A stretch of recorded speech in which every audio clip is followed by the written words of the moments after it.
नमस्कार दोस्तों, स्वागत है आपका नॉलेज फीवर में। दोस्तों हाजिर हूँ आपके सामने एक और नई बुक समरी लेकर के, जिसका नाम है रिच डैड पुअर डैड। दोस्तों रिच डैड पुअर डैड बहुत ही फेमस बुक है। रॉबर्ट कियोसाकी जो कि इस किताब के लेखक हैं, उनके दो पिता थे। अभी सोचने की बात है कि किसी भी इंसान के एक ही वक्त में दो फादर कैसे हो सकते हैं। उनके एक पिता जो पढ़े लिखे एवं पीएचडी होल्डर थे, मगर जिंदगी भर तक गरीब रहे और गरीबी में ही मरे, इसलिए रॉबर्ट उन्हें पुअर डैड कहते थे। रॉबर्ट के दूसरे पिता दरअसल रॉबर्ट के दोस्त माइक के पिता थे। वह बहुत ही पढ़े लिखे तो नहीं थे, मगर काफ़ी अमीर थे। उन्हें रॉबर्ट रिचर्ड कहकर बुलाते थे। उनके गरीब पिता का एक ही सपना था कि रॉबर्ट खूब परिश्रम से पढ़ाई करे और पढ़ाई करने के बाद किसी बड़ी सी कंपनी में नौकरी करके अपना फ्यूचर सेव कर ले। मगर रॉबर्ट के जो दूसरे पिता थे वो चाहते थे कि रॉबर्ट अपनी ज़िंदगी में कुछ चैलेंज ले, क्योंकि सारे सबक सिर्फ स्कूल में ही नहीं सीखे जाते। कुछ सबक ऐसे होते हैं जिन्हें इंसान अपनी लाइफ के तजुर्बों से ही सीखता है। स्कूली पढ़ाई सिर्फ अच्छे ग्रेड्स दिला सकती है, मगर ज़िंदगी की पढ़ाई बहुत कुछ सिखाती है। बेशक पढ़ाई लिखाई की अपनी एक अहमियत है, मगर सिर्फ इसके भरोसे बैठकर ही सब कुछ हासिल नहीं किया जा सकता। अपनी ज़िंदगी में हर इंसान परिश्रम तो करता है, लेकिन अमीर बनना महज उसके लिए एक सपना ही रह जाता है।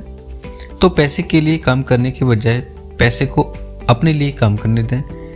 कैसे, यह आप जानेंगे आगे के चैप्टर्स में। तो आइए दोस्तों स्टार्ट करते हैं। डर और लालच आपको गलत फैसले लेने पर मजबूर कर सकते हैं। दोस्तों अगर आपके पास में फाइनेंस का ज्ञान नहीं है तो लालच और डर जैसी भावनाएं आप पर हावी हो जाएंगी। ये भावनाएं आपके सोचने समझने की क्षमता को कम कर सकती हैं और आपको गलत फैसले लेने पर मजबूर कर सकती हैं। जब भी आपके पास कुछ ज़्यादा पैसे आते हैं तो लालच में उन्हें कहीं ना कहीं खर्च कर देते हैं। कई बार तो यह पहले सोच लिया जाता है कि हमें उनसे क्या लेना है, भले ही आपको उस चीज़ की ज़रूरत हो या ना हो, जैसे महंगा फ़ोन, टीवी, गाड़ी इत्यादि। हम हमेशा अमीर दिखने की कोशिश करते हैं, न कि अमीर बनने की। इस दिखावे की वजह से ही हम कई गैर जरूरत चीज़ों में पैसा अपना खर्च कर देते हैं। बहुत ही कम लोग हैं जो पैसे को सही जगह इन्वेस्ट करने का सोचते हैं और कर पाते हैं। इसका नतीजा यह होता है कि हम सारी ज़िंदगी काम करते रहते हैं और एक दिन गरीब ही मर जाते हैं। पैसों को इन्वेस्ट करने से हम लंबे समय तक अमीर रह सकते हैं, लेकिन हम में से किसी के अंदर पैसों को खो देने का डर रहता है। पैसों को इन्वेस्ट करने में रिस्क तो होता है, लेकिन अपने ज्ञान को बढ़ाकर हम रिस्क को हैंडल भी कर सकते हैं। ज़्यादातर लोग डर की वजह से बिल्कुल भी रिस्क नहीं लेते। उन्हें ये नहीं पता होता कि रिस्क ना लेना असल में सबसे बड़ा रिस्क होता है, जिसमें उनका नुकसान होना तय है। जब भी हम महंगी गाड़ी या महंगा फ़ोन लेते हैं तो उसे किस्तों पर लेते हैं। यह किस्तें कई सालों तक पूरी कर पाते हैं। इससे न केवल हम पैसे के लिए काम करने पर मजबूर हो जाते हैं, बल्कि नौकरी से निकलने का भी डर रहता है। इस वजह से हम पैसों के लिए काम करने पर मजबूर हो जाते हैं। यदि इन पैसों को कहीं आप इन्वेस्ट करें तो कुछ सालों में यह आपको फ़ायदा ही फ़ायदा देगा। ऐसे फिजूल खर्चों से निकलने के लिए हमें फाइनेंस के बारे में जानना होगा। अपने ज्ञान को बढ़ाकर हम अपने लालच और दिखावे की भावनाओं पर काबू पा सकते हैं।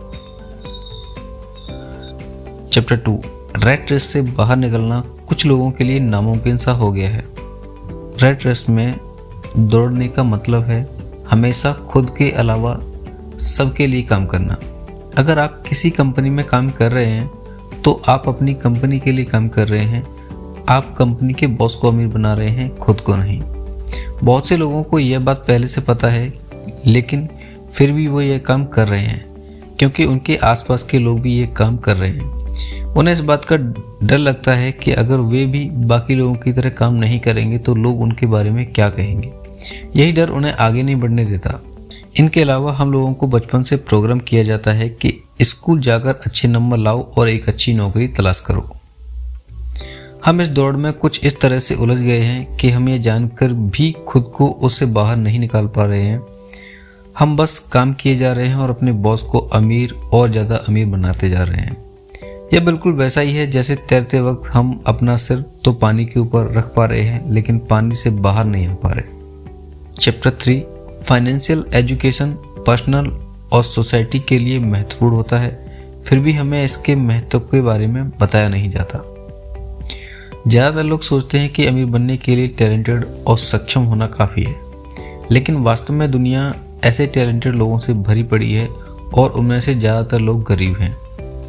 क्या आपको पता है कि जो लोग रिटायर होते हैं उनमें से 50% लोगों के पास कोई रिटायरमेंट प्लान नहीं होता, और जो बचे हुए 50% हैं उनमें से भी 75 से 80% लोगों को ज़रूरत भर की पेंशन नहीं मिलती। जरा सोचिए, क्या आपके पास कोई रिटायरमेंट प्लान है? इन सभी बातों की एक वजह है फाइनेंशियल एजुकेशन की कमी। आज के समय में स्कूल में वो पढ़ाया जाता है जिसका इस्तेमाल असल ज़िंदगी में बहुत कम होता है। फाइनेंशियल एजुकेशन की ज़रूरत हर एक व्यक्ति को है, क्योंकि हर एक व्यक्ति पैसा कमाना और उसे संभालना चाहता है, लेकिन स्कूलों में इसके बारे में कुछ भी नहीं पढ़ाया जाता, जिसकी वजह से बहुत सारे लोग बड़े होने के बाद पैसों को अच्छे से नहीं संभाल पाते। फाइनेंशियल एजुकेशन की कमी होने की वजह से सिर्फ लोगों का ही नहीं, देश का भी नुकसान होता है। अगर बड़े बड़े नेता विदेश से लोन लेने के बाद उसे चुका नहीं पाएंगे तो सोचिए उस देश का क्या होगा। ऐसे में यह कह सकते हैं कि अगर आज बहुत सारे लोग गरीब हैं तो उसकी वजह है फाइनेंशियल एजुकेशन की कमी। ऐसे हालातों में यह हमारी जिम्मेदारी बनती है कि हम खुद से अपने आप को फाइनेंस की बातों से परिचित कराएं। चैप्टर नंबर 4, फाइनेंशियल एजुकेशन को सीखकर आप अमीर बन सकते हैं। फाइनेंशियल एजुकेशन का मतलब है पैसों के सही ढंग से उपयोग करने को समझना। आप अपने जीवन में किसी भी समय पर्सनल वेल्थ की ओर यात्रा शुरू कर सकते हैं, लेकिन जितनी जल्दी आप शुरुआत करेंगे उतना ही बेहतर होगा।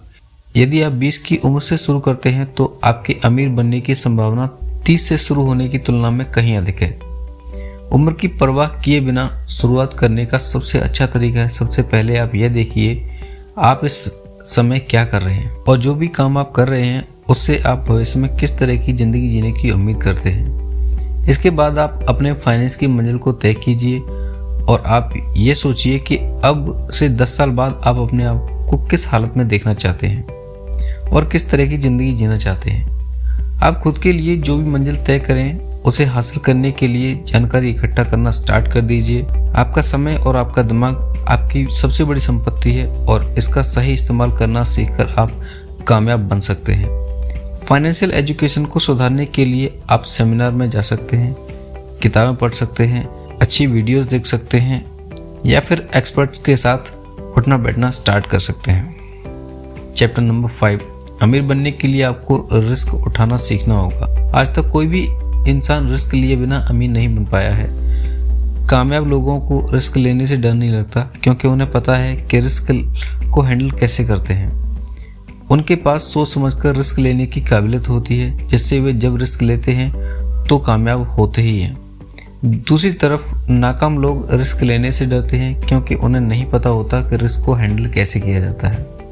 हम में से हर कोई अपने पैसों को बैंक में जमा कर देता है, हम उसे कहीं भी इन्वेस्ट नहीं करते और इसलिए हमेशा पैसों के लिए काम करते रहते हैं। अगर हम उसे इन्वेस्ट करेंगे तो हमारा पैसा हमारे लिए काम करना शुरू कर देगा। इसलिए आप पैसों को बैंक में रखने की बजाय उसे इन्वेस्ट करना शुरू कर दीजिए। आप उसे स्टॉक या बॉन्ड में इन्वेस्ट कर सकते हैं। आजकल कई ऐसे ऐप्स हैं जो आपको मुफ्त में इन्वेस्ट करवा सकते हैं और साथ ही आपको अच्छा रिटर्न लाके दे सकते हैं। हाँ, इसमें थोड़ा सा खतरा रहता है कि आपका सारा पैसा डूब जाए। अगर आप स्टॉक या बॉन्ड में इन्वेस्ट नहीं करना चाहते तो आप रियल एस्टेट में या फिर किसी और जगह पर इन्वेस्ट कर सकते हैं। अगर किसी इन्वेस्टमेंट से आपको ज़्यादा फ़ायदा हो रहा है तो समझ जाइए उसमें ज़्यादा रिस्क भी है। इन्वेस्टमेंट करने से आपको कभी कभी नुकसान हो सकता है, लेकिन इन्वेस्टमेंट न करने पर आपको फ़ायदा कभी नहीं होगा। चैप्टर 6, खुद को हमेशा मोटिवेट रखिए।